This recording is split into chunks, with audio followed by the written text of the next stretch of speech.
Good evening, Mr. Robot. How are you? Hello to everybody. How y'all doing? Well, we're good. Everybody's been asking about you. We've all missed you. Just to let you guys know, Mr. Robot has been very, very busy. He's been moving house, and then you were abducted by aliens for a brief stint. How was that? Yeah, unfortunately, people are gonna take you seriously on that one. But What? You mean they don't take a joke anymore? No. So have you ever actually, let's start with asking you a few questions. mhm. Have you ever felt that you have been abducted by an alien or had contact with aliens? Hmm, not really, but sleep paralysis is a good topic to cover on that note because I've had a whole lot of sleep paralysis, but through lots of research, I kind of got that's more so to do with the moment when your astral body is kind of entering or leaving your body, and it's just like a weird thing. So, but I do know that's also the same report that abductees get. Um, so, you know, that is the question. I don't recall any grays or anything, but um, I already actually do know that you've probed this question on me before. So let's see if there's any correlation on the past. Maybe you can ask my soul if I've been abducted before. Ooh, okay. Just right out of the gate. Here we go, folks. Here we go. Okay, so I'm gonna tug your soul here. You may feel me actually pull it. Um, no, you actually have not been abducted by aliens, but you have met them several times on various astral planes. Okay. Now, what is interesting about your sleep paralysis is that when you're experiencing this sleep paralysis, what your soul is telling me, it actually happened to you for quite a long time. Oh yeah. What seems like hours. You were just laying there and you couldn't move. Whereas I have experienced sleep paralysis before, but my thing is I always experience it like in a succession, right? In a succession where I do this like several, nights or days or mornings or whatever over a period of probably about a week. And I don't understand it either. And it actually scares me. The last time I had it happen for a week solid, I found it to be a little bit frightening. So what is the cause of this sleep paralysis? Okay, so you're telling me, your soul is telling me that the cause of the sleep paralysis is actually to do with your conscious mind still being detached from, or your consciousness traveling and is still detached from the body, but your conscious mind, so it's not the conscious mind, it's actually the subconscious that travels. Okay, but your conscious mind wakes up. Now you need your subconscious to have full function. Okay, so the subconscious is a big part of all of us, and we need everything in one piece in order to function. But that's what it is. So sleep paralysis is actually the subconscious is traveling on the astral plane. The conscious mind, for whatever reason, has woken up, and the subconscious is still traveling. And the conscious mind, inadvertently, right, unbeknownst to you, because you're not making these conscious decisions, is then calling the conscious or the subconscious or the consciousness that has traveled back into the body. Does that make sense? Yeah, and on that note, the most interesting person I think we could probe on this subject is actually Seth from Seth Speaks, as the theories that are portrayed from the Seth material is that your identity is actually a multitude of different personalities, and like these all like basically different beings, and all these different consciousnesses combined to make what you call your personality. So I'm wondering what Seth thinks is happening, and then we can drill down. What does Seth think is happening when we have sleep paralysis? What do you think is happening? He's like, hi, I missed you. Okay. He's glad to be back. What do you think is happening when we experience sleep paralysis? Exactly that. He's telling me the consciousness is still traveling. The part of the consciousness is still traveling on the astral plane. And the conscious mind, which is like where you open your eyes and you're, that you realize something's gone at that point. And you're like, why can't I move? What is this? It is actually quite scary to me, definitely. It's exactly that. The consciousness is traveling, and part of the consciousness is traveling while the other part of the consciousness is at home. It wakes up. You're not fully put back together. So what was the question about the multiple personalities? Yeah. Can Seth confirm or deny if our identity is made up of a bunch of different consciousnesses? Is our identity made up of a bunch of different consciousnesses? About four different consciousness. So let's ask him. There's okay, this is a new one to me. So I'm learning something tonight, as always. And I have to tell you, Mr. Robot, I did a CTT session this morning. Just wanted to log the date with you, which is April the 12th, 2023. And I had another massive CTT breakthrough with a girl that I did CTT with. It's awesome. It's all about cracking the code, which is what we're always trying to do here. Oh, yeah. So he's saying there's four different consciousness. So there's a consciousness that resides outside of the physical body, and it resides in the universe, and it still belongs to us. It's still attached to us. That is that the soul? It's like part of the soul, or like maybe maybe like another layer of the soul. Then you have the soul, which lives inside the body. You have the subconscious, and then you have the conscious mind. So there's four. Now, I didn't know there was four different levels of consciousness. Okay. I always thought there was three, but this level of consciousness that is in the universe, but is still attached to us, I don't know anything about. I don't know if you've heard of that before. Well, can you ask Seth how many consciousness are a part of the soul itself? How many consciousness make up a soul? How many consciousness make up a soul? Four. All four of that makes up the soul, right? They all are symbiotic. They all have to, for us to live in a human body, he's saying that they all have to like live. They all have to, interact with one another. I was hoping it'd be a different number as opposed, because I thought four was like our body, our physical body. And then I was wondering if there's a difference between the consciousnesses that make up our body versus the consciousness that makes up our soul. Well, yeah, there is a different kind of consciousness. Okay, cool. And the different kind of consciousness is when we don't have a body, we're just operating on a soul level. At that time, we drop the subconscious, we drop the conscious mind, that dies with the body. Okay. But then we take this level of soul consciousness with us, as we're traveling into the spirit world.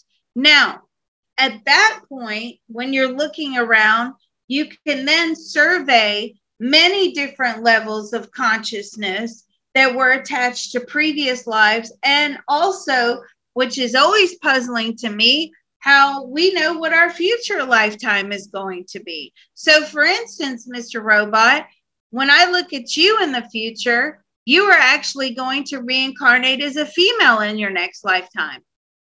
Hmm. Yeah, I mean, that's not surprising. I mean, Why do you say that? We incarnate as everything that you can,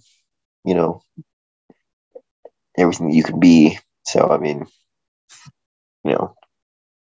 a whole new identity to the current incarnation. I am infinite. But what does Seth think of the whole Ho'oponopono prayer? Does Seth think it works well for whatever people want to use it for? Do you think that the Ho'oponopono prayer is very useful, very effective? This prayer, which I haven't really practiced, but it apparently has 4 phrases to it, and I'm trying to find them. The 4 phrases are: I'm sorry, please forgive me, thank you, I love you. And apparently you're supposed to say it over and over and over, like, I'm sorry, please forgive me. Can you ask Seth who is listening to that? Like, why would that do anything? Why would that do anything? It's sending a message to the universe of how vulnerable you are.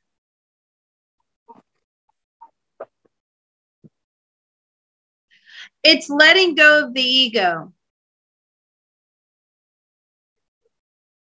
Yeah. So why is it important to let go of the ego? Because the ego stands in our way. The ego blocks us from the all-knowing. The ego blocks us from abundance. The ego blocks us from, flowing nicely. The ego stands in our way. So these 4 phrases that you are supposed to say into the universe: I'm sorry, please forgive me, thank you, I love you, is a total detachment from the ego. It's like squandering the ego. The ego no longer exists if you can constantly say those phrases.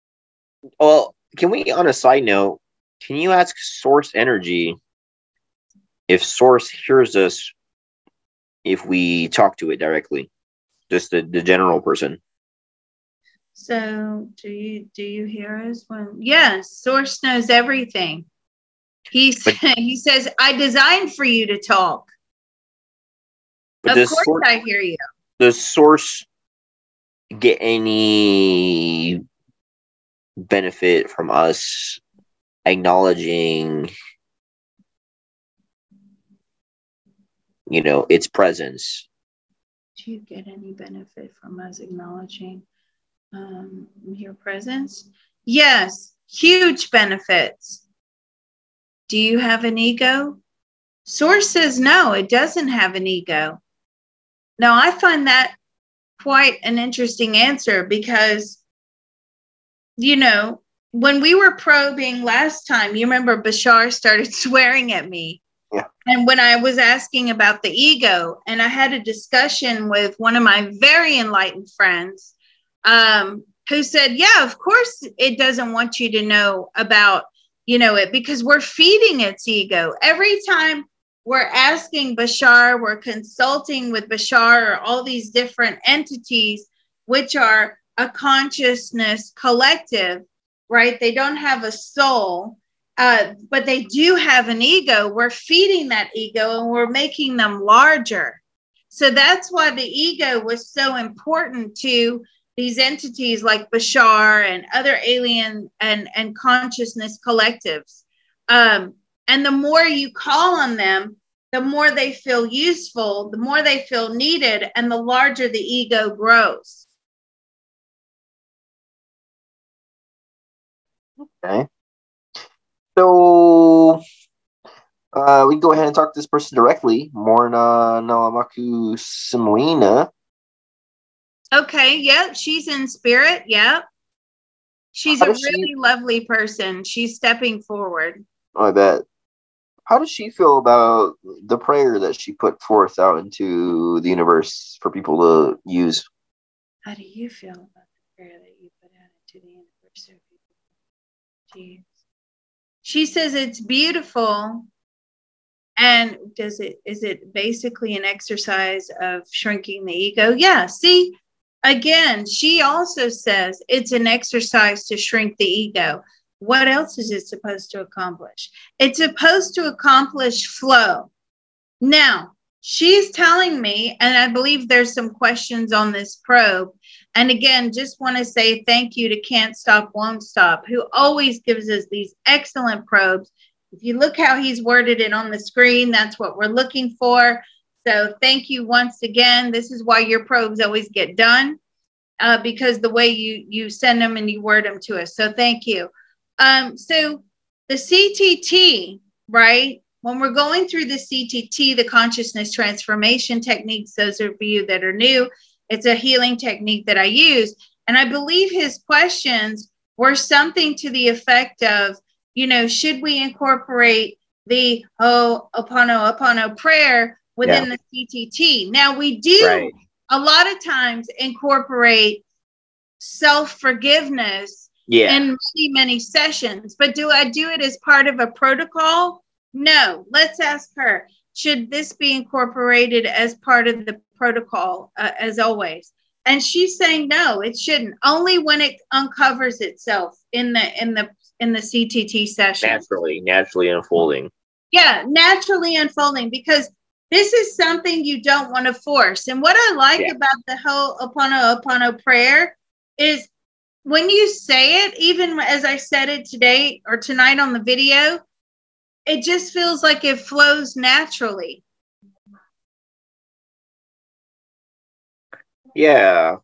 I mean, yeah, you're familiar with CTT and the way it words. So, I mean, that makes me think of Abraham Hicks. She would say, everything you say has energy, therefore it creates your reality. That's what, that's the typical law of attraction type logic. But yeah, you guys can go ahead and do that. It's quite lovely. Can we tap into this individual? His name is Masaru Emoto.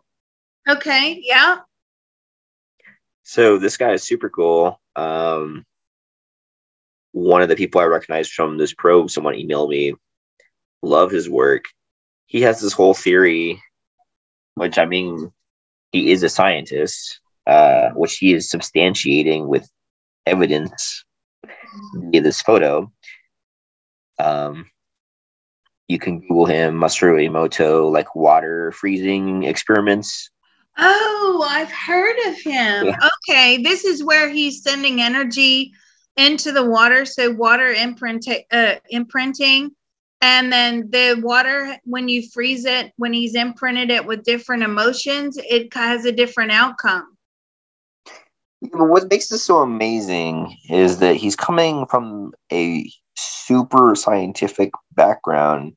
So he's not sitting there, doing what I do, sending energy to some water. His approach, he literally just gets a piece of tape, writes ugly on it, tapes it to a bottle, lets it sit there, I think, overnight or whatever, and then freezes that water, and then notices that the crystalline structure would be very obtuse, wouldn't be geometrical. If you tape the word like beautiful to a bottle of water, then you get stuff like this. So the question is, I actually always want to do this probe with you, is it, first of all, if we can pull him in, Matsuru Emoto. I don't know if he's alive, I kind of doubt it. I don't feel that he is. I have him standing here in hologram form. Okay. Can you ask him why simply taping a word, carries energy that we can at least give them that. Why does that change the crystalline structure of a water droplet? Why does that change the crystalline structure of a water droplet? Because water carries emotions and water carries energy, and words have different levels of vibration.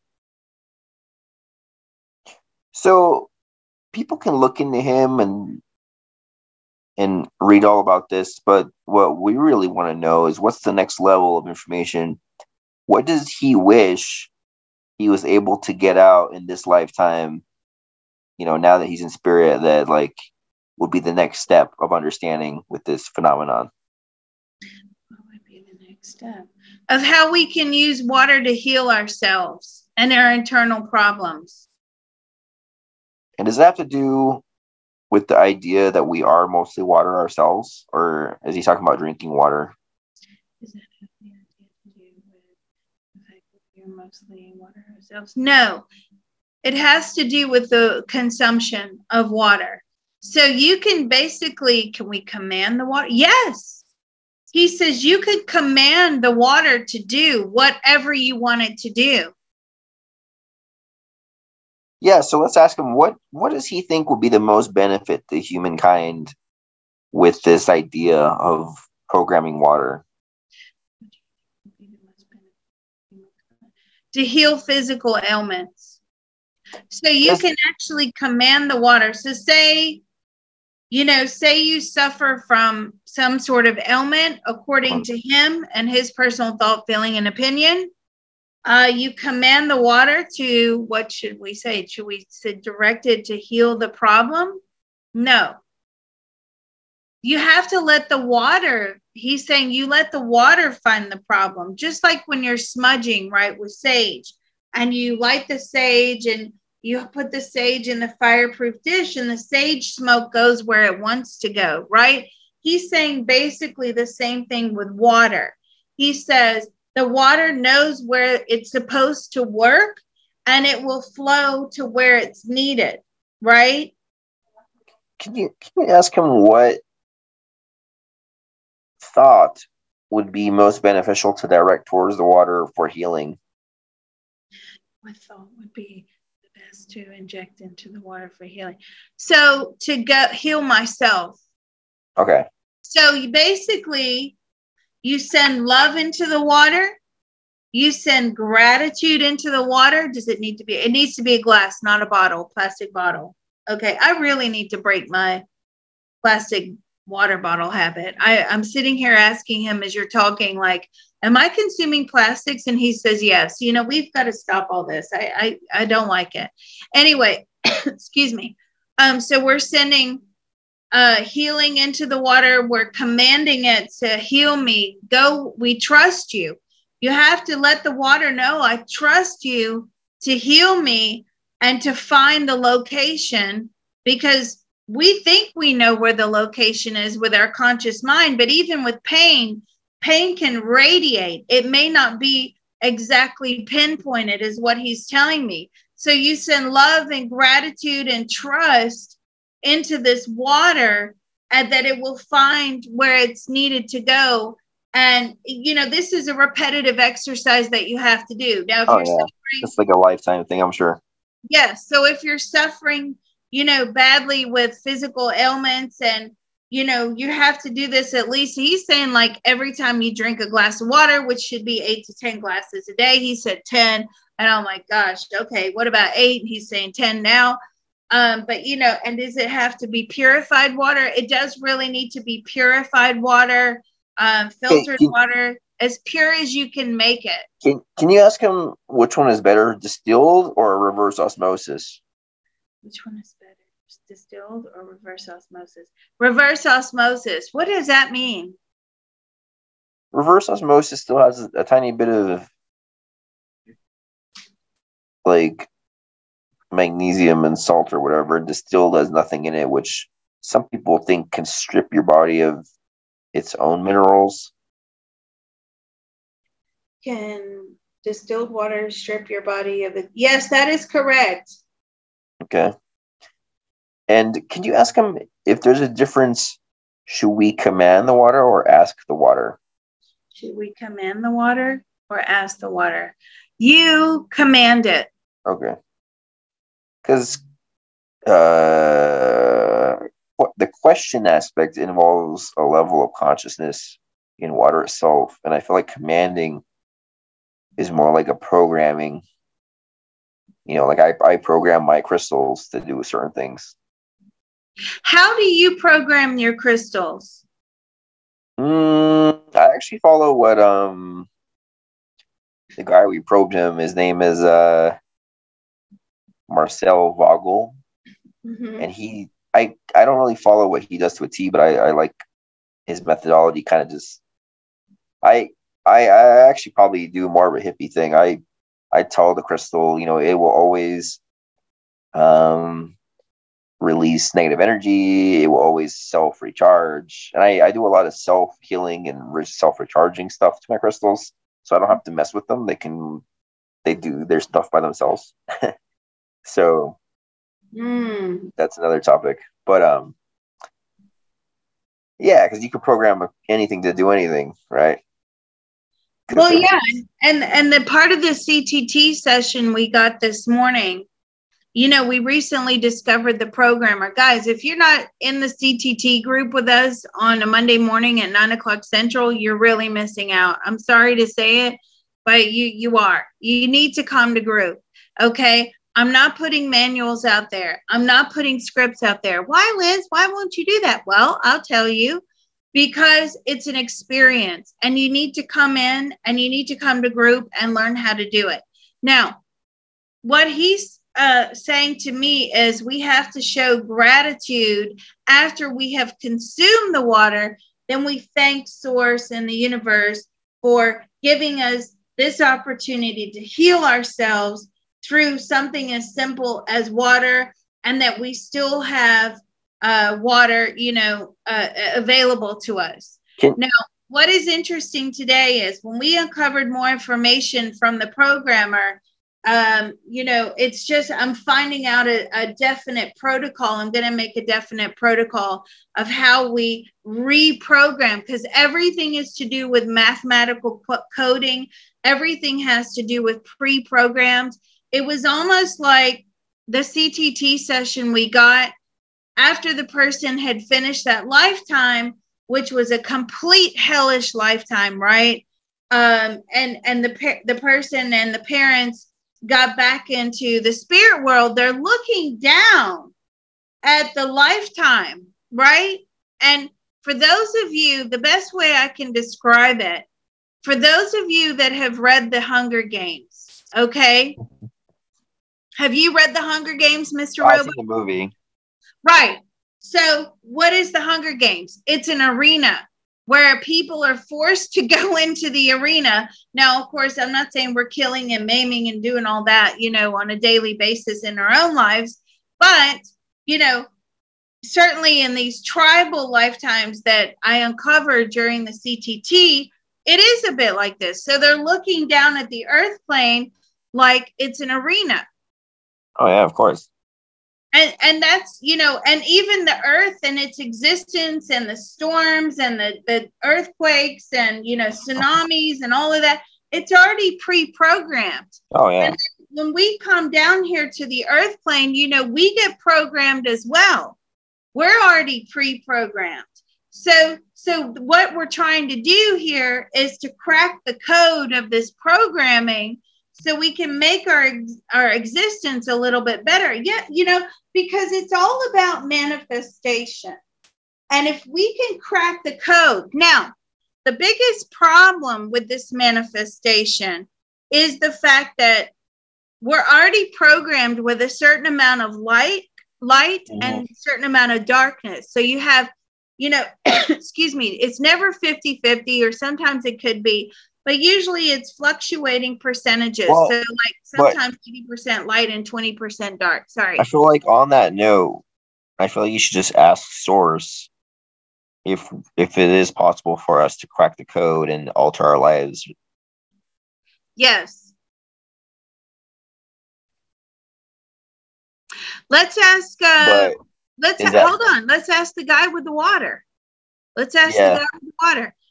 Can we command the water to give us the insights and guidance that we need in order to crack the manifestation code? Yes, absolutely, we can. Yes, so we can. I don't know if that was ghostly interference or what there. Oh no, I got a noisy location. But but can you ask Source if we can alter our destiny? Can we alter our destiny? Not without cracking the code. Yeah. So what is this in front of us? This looks like what is it called? Kabbalah. Yeah, it says Tree of Life. I always thought it was like Jewish mysticism, but I might be totally wrong. Can you ask Source? It is. Okay. Can you ask Source what he thinks about this image? What do you think about this image? It's the image of man. And it's also the image of Source. So it's a mirrored image of man and Source.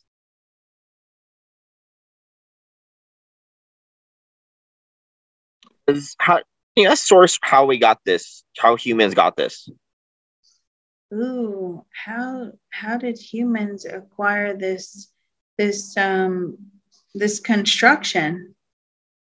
Over time, pieces of the puzzle were handed to them, and they just sort of mapped it out over time.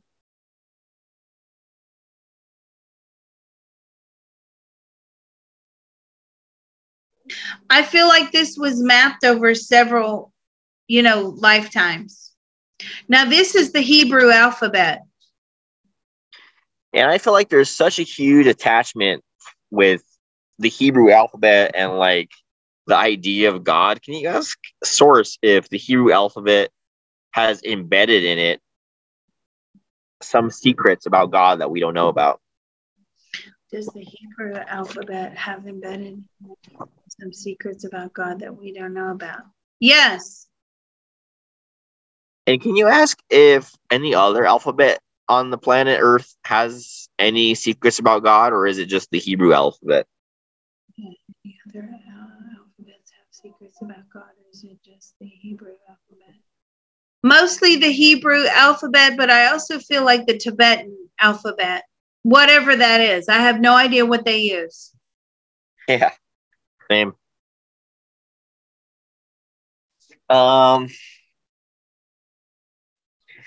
Okay, what does Source think is happening with these lines? And does Source think there is a network, like, I don't know, people can like decode between the letters to the other letters?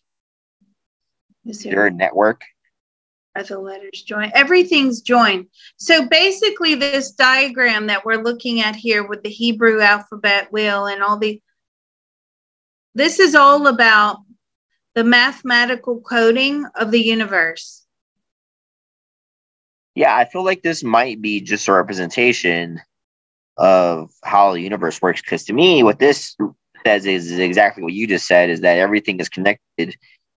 And this is a great representation of that. But I think the literal interpreter would see this as, this symbol, you got to take this line, equals that symbol. You know what I mean? Like, I think there's a whole lot of Hebrew decoders out there. And I just wonder if they're missing the mark by being too literal.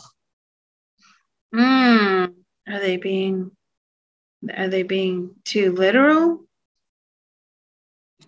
Are they being like, are they being too literal? Yes. I mean, they're trying to develop a code that cannot be understood by the human brain. Our human brains are just a very teeny tiny you know, drop of source.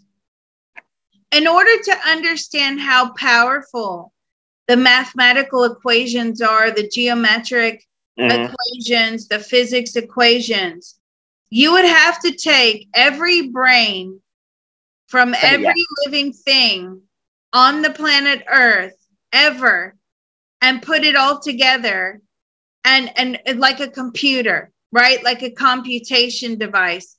And even if you did that over millions of years, every living thing, you know, on the planet up to now, you would still not be able to decode the mathematical equations to lead to a source. You know what you just reminded me of is two things, actually. One is the movie Pi. Not for the faint of heart, but if anyone out there is a mathematical and likes really weird movies, the movie Pi is really good. But second thing is there's this huge experiment, and we actually talked about this one time. It's a random number generator experiment where there's, I don't know, some scientific group, and they have these machines they place all around the planet, and their only job is to just produce tons of random number generator random numbers. And what they noticed and what they do is they correlate if any of the generators across the planet ever align in numbers, even though they're all across the planet. And what they noticed, I mean, this study was a long time ago. So the event that happened was I don't know, Princess Diana was like died in a car crash or something. You familiar? Yeah. Oh yeah. Yeah. But just about everybody on the planet knows what happened to her. Yes. Okay. So yeah, well, people like under a certain age have no idea who Princess Diana is. That's true. Anyways, like I barely even know who it is. But the point is as soon as she died, a lot of the planet fixated on the news and would listen to it. And the idea was because parallel to that moment, the random number generators across the planet started aligning, and they all started getting closer and closer to being aligned, even though they should be 100% random. And what it made scientists realize is that randomness is attached to like consciousness, because the numbers should never be the same. And all the people were fixating on one moment, which means all the randomness was singling in onto one thing, which correlated into all the random number generators on the planet having the same numbers. Does that make sense? Yeah. Yeah, it does. Like a collective consciousness. Yeah, exactly. So that's what's weird. Let's probe that moment. And let's ask the princess herself, because, why not? Yeah, she's here. You know what? I didn't know you were going to pull her in to talk to us, but as soon as you said her name, she was here waiting. And so it goes. That's how it always is. And I don't know if there's a conspiracy with that. If there is, I'll let you pull that in, because I'm totally unfamiliar. It's like, why or what? You know what I mean? Like, with her death? Yeah. It's, if there's a conspiracy there, go ahead and take a second. No, you know what? We did a whole video on the death of Princess Diana, and I channeled her, but somehow the video got corrupted or whatever, and we're gonna have to do a reshoot. Was it accident? An accident? Yeah, total accident. Okay. The driver was drunk and scared and nervous and inexperienced and had never had to deal with being chased by the paparazzi before. I feel like her security team had failed her that evening. Normally her entries and exits are always out. But that was a part of her soul contract to die at that moment, right? Can you confirm that? Yes, absolutely it was. Okay. So that's what's so interesting is we have these it's like those scary movies that some people watch where, if you're all these things start going wrong, and that's your time. So that's what's really weird. But can you ask Princess Diana why the number generators on the planet were starting to align around the time she died? Why were the number generators around the planet starting to? Because the collective consciousness was so powerful, it was affecting the generators. But the real question is, because what that really means is that there's a fabric of reality, because, what's in your head shouldn't affect the next person next to you. But what this basically proves is that thoughts can affect quote unquote reality. So can you ask her why collective consciousness can change reality? Can collective consciousness change reality? No, collective consciousness was meant to be. If we all did the Ho'oponopono prayer as a collective, everybody on the planet, would that change the consciousness level and the vibration level of the planet? Of course it would. What would that do? Would that cause, that could cause us all to crack the code. I'm sorry, what was the question? Well, and someone that you don't want to talk to anymore is Bashar, but that no, I don't mind. I don't mind as long as he's not swearing at me. I understand the whole reason as to why he didn't want me to go into that and why he didn't want me to probe that. I've always said that aliens are very sinister. I've always said there's a very dark element about them. I don't like to go into it too much because all these people around the world have all had the same tarot reader, psychic medium, and people telling them that they're Palladians and they're this and they're that. Guys, This stuff, they're not bound by source law, okay? This stuff that we're connecting to isn't bound by source law. When you're bound by source law, if I'm channeling you, if I'm mind probing you, whatever it is, I'm pulling the truth, right? You have to reveal yourself to me as the truth. Why? Because you're bound by universal source law.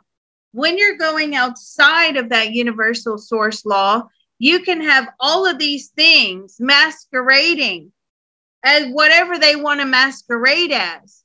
And they could put the best foot forward, and they could be the biggest con job going.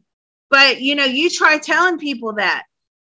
I don't know why all these people are convinced that they're star seeds, they're grays.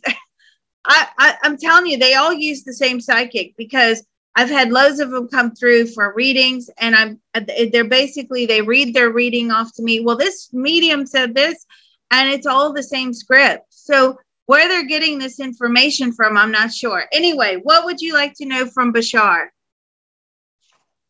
Oh, well, you know what? It was actually just on that note you just mentioned about cracking the code, but Diana was saying that it would have to be, kind of like the whole world. And I immediately thought of Bashar because, from my understanding, their race kind of came together as a whole. And I feel like essentially it might have cracked the code. And I don't know if that's how they spawned their, maybe that was the breaking point. Can you ask Bashar if their race came together to break the code? Did your race come together to crack the code? Well, they had to crack a code to be able to come down to our level and speak to us. So that's a part of their consciousness, sort of like what I have, where I can go anywhere in the universe. And so sort of something in my brain can decipher all these mathematical barriers that are put in place and give me access to wherever I want to go. That's what it is. It's being able to bust through these barriers. And something I'm wondering is, based on what we've talked about this evening, is if if source energy is only in control of a certain domain, so does source energy only control a certain? Yes, source energy only controls the domain of the universe and the souls that were cut from source or developed from source. So, you know, the soul is actually part of source that broke away. So source is in control of that. Anything outside of that realm, source is not in control of. and for Bashar, can you ask Bashar if the layers of reality outside of what source controls has a different source energy? The layers of reality outside of what source controls, are they a different source energy? Yes, it's controlled by someone else. Can you ask Bashar if he thinks, in his own personal opinions, thoughts, and beliefs, if he thinks that they're equivalent? Are they equivalent? No, source is more powerful. Yeah, so weird. I don't get it. Well, light is more powerful than dark overall, but dark moves faster than light. Dark is the host. I just don't get why, we would have a universe with things that can escape the boundaries of something that is more powerful than the things that are escaping the boundaries.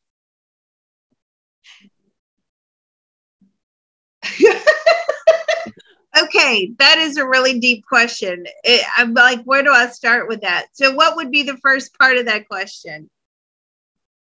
Well, it would be directed to source, and you would say, you can super simplify it, and it's kind of like, can you make a rock that's too big for you to move? Right?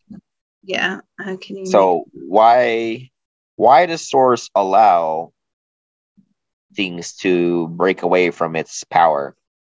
Why do you allow things to break away from your power?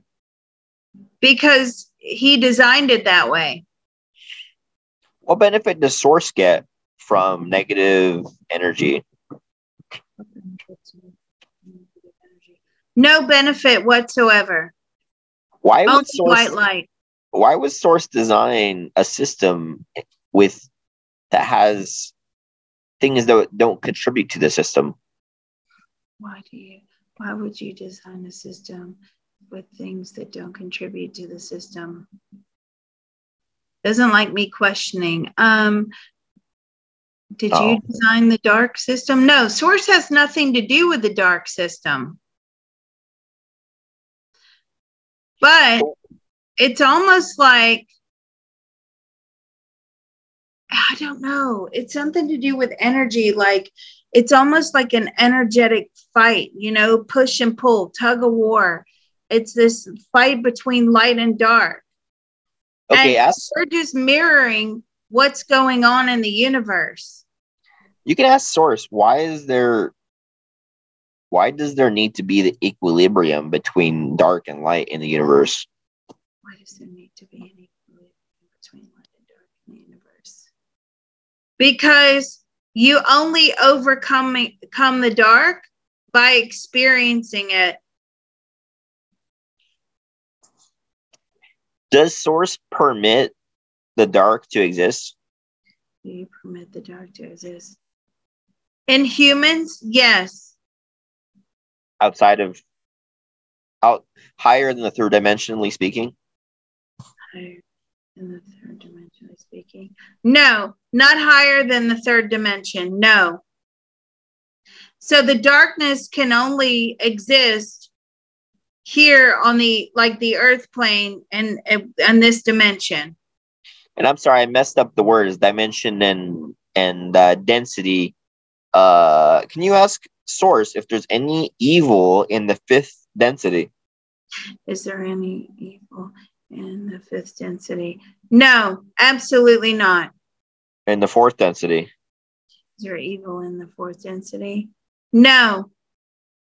Okay, now trick question. for source, what density is Bashar? What density is Bashar? He's not even categorized as a density. He's an off density being. Okay, and then for Bashar, because I know his answer, what does Bashar think his density is? What do you think? By number. By number. Like 11? Huh. What has he said before? He said that they're fourth dimensional beings that are vibrating half of the time into the fifth dimension. Fourth dimension means half of the time they're physical, and the other half they're phasing into non-physicality. And he very clearly will say that. I think that was a lie.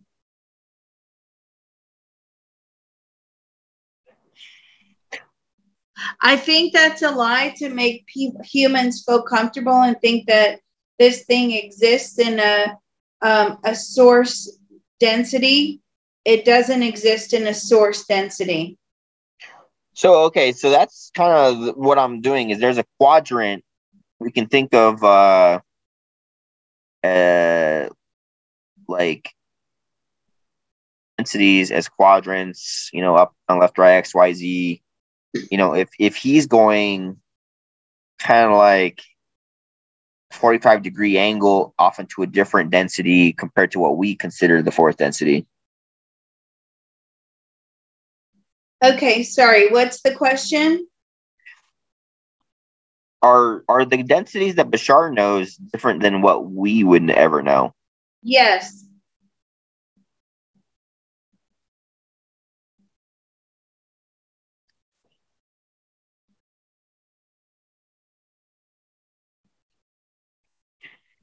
Yes, I mean,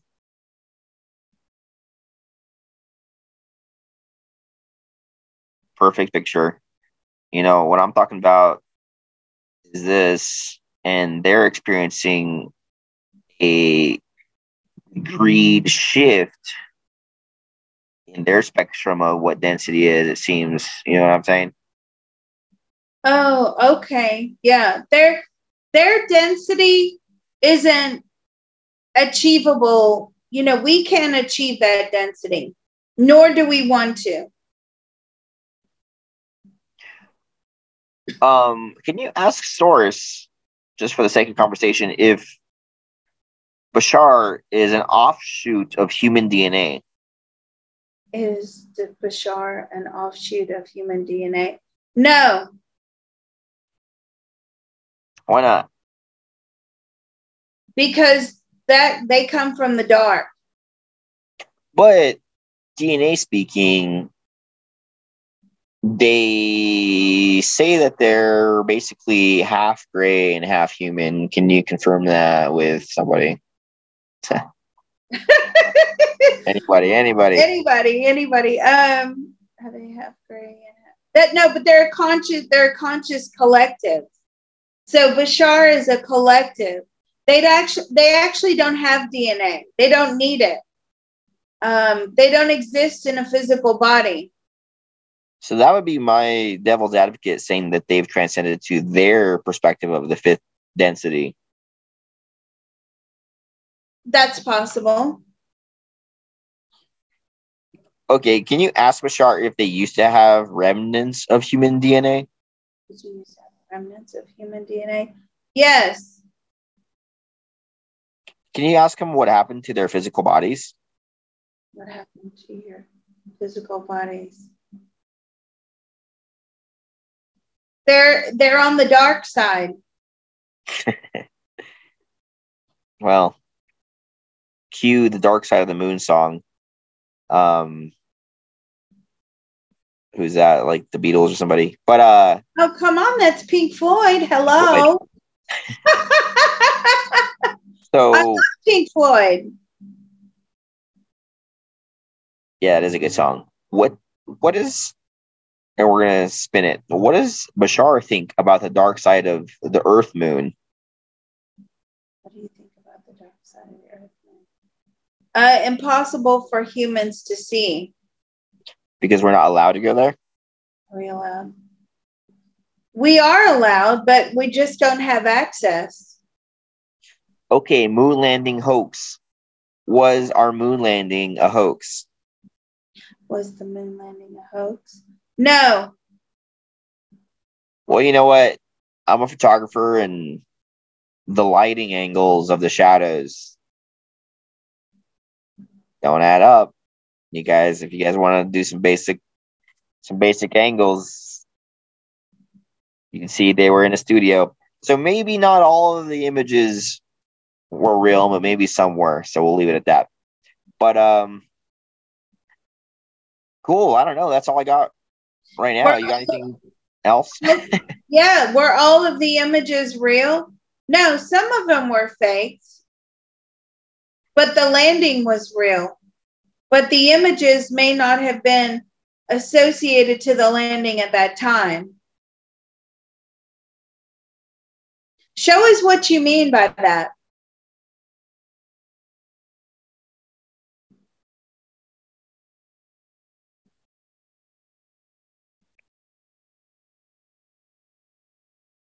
So let's see. Well, first of all, this is so funny that these beams right here. Anyways, light sources. Light sources leave shadows.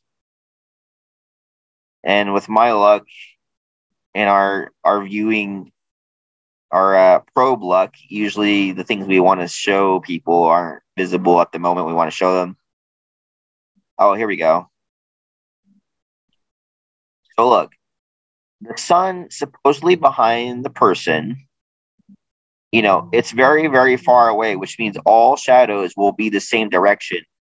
But in this image, right from Apollo 11, you can see a shadow here, which means kind of like this image. It was just there, but one that had all the lights. You see light. So shadows are a direct indicator of the path of the shadow, which means the light path. So that means there's a light source here, there's a light source right here, and there's a light source right behind this photographer, which isn't possible if it was just the sun. So there's a lot of indicators like that. So for instance, I mean, I don't know, we can probe this image. Maybe you can ask Bashar if this was shot in a studio. And this is image AS14-68-9409. Was this image shot in a studio? No, shot on land. Can you ask whoever you just asked if that was on Earth or the moon? Is that on Earth or the moon? Earth. Yeah, can you ask him if this was like the Utah desert? Was that the Utah desert? That is correct. Wow. So I'll leave that up to our internet sleuths because Miracle, I know that one. Utah desert. I would love to probe some more moon landing / AKA Utah questions. So yeah, absolutely. Why do aliens love the desert? Because it's so open. What goes on in the desert? Because it's also deserted, right? They can freely move around the desert. There's a certain energy around the desert. There's a lot of magnetic attractors around the desert. That's why they feel like at home in the desert. Oh, I bet. Can you ask, last question I have, can you ask Bashar if he thinks Bob Lazar was telling the truth about his experiences or was lying? Was Bob Lazar telling the truth about it? In regards to alien ships?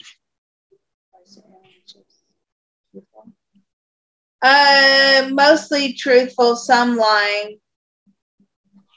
Okay, but for Bashar, did Bob attempt to reverse engineer alien craft?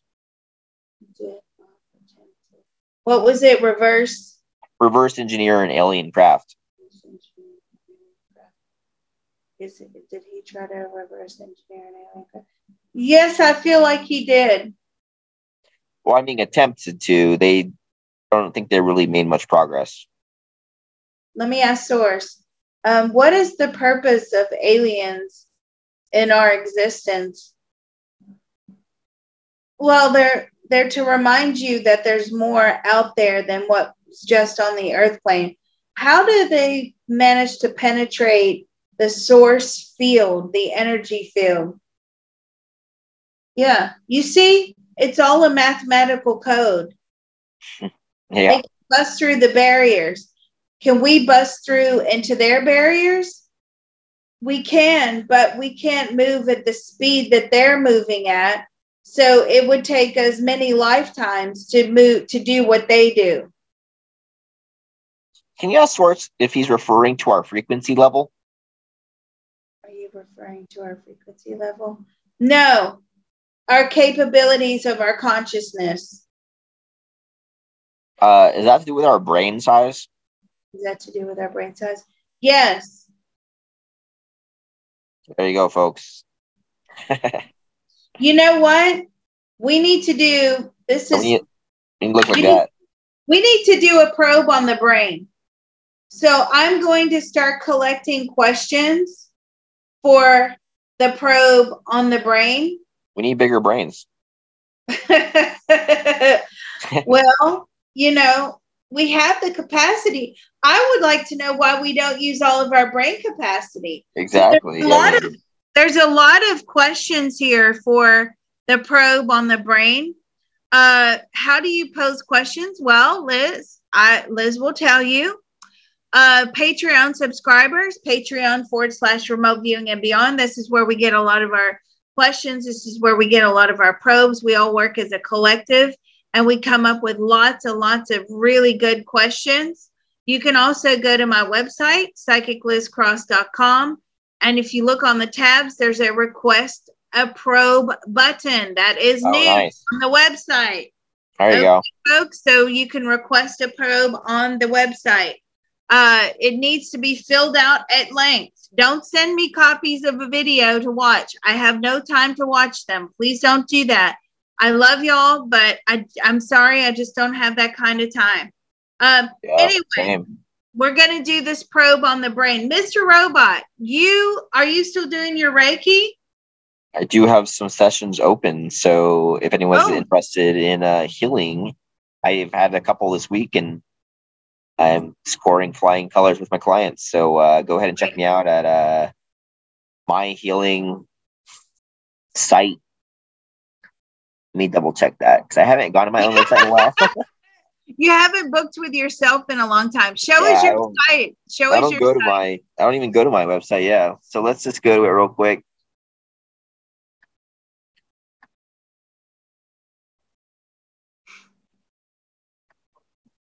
Yep, I was correct. myhealing.site. Thankfully, you just come here. You can learn. You can contact. You can book. Some people try to book with like a credit card, and then they contact me saying it didn't work, and just observe this. Something new I added is psychic cord cutting. I can do help release basically baggage in a psychic way. It's very cool. It's just basically the same thing as Reiki, but I work just on the cords. If you're the kind of person who doesn't care about your chakras and you got some emotional stuff going on, that's a good one. Your prices are very reasonable. Most Reiki healers charge a bomb.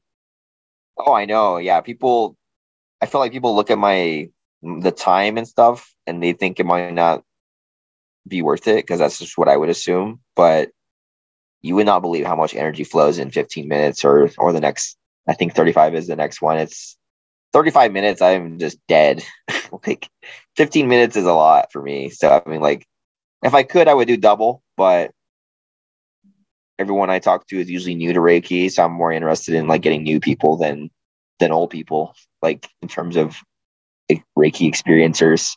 I'm more interested in experience, like letting people experience what I'm offering. So. And when you're doing the Reiki, are you connecting directly to source and having that source energy come through you? Yeah, so you know what's cool is I work directly with source energy, and I also ask my clients to ask their spirit guides for extra assistance because they are there and they are willing to help, and they won't do anything unless you ask them to do it. So that's just a little cool trick I've learned. And like one client I had recently, I could tell. I don't know how to do it. I don't know how to explain it. You know, I'm not as psychic as Liz, of course, but I could tell there was a lot of hands basically in the presence of my client. And she said that she saw all of her spirit guides around her, like 10 people. So, I mean, it totally confirmed that, asking them for help works. So, Oh, wow. That's amazing. Well, wonderful. I highly recommend it. I booked a session for my husband. He enjoyed oh, it. yep. He felt really good afterwards. So, yeah, I highly recommend you guys book a session with Mr. Robot if you're into Reiki healing. If you want to email Mr. Robot, you can go to his website, myhealing.site, and make a contact thing. Is it like a Yeah. contact form there? Or There's got to be one. I'm pretty sure it works. No one has ever tried. Usually people also know my email. So you could just email me moongrass777 at gmail.com. But yeah, moongrass777 at it works. gmail.com. What is moongrass, by the way?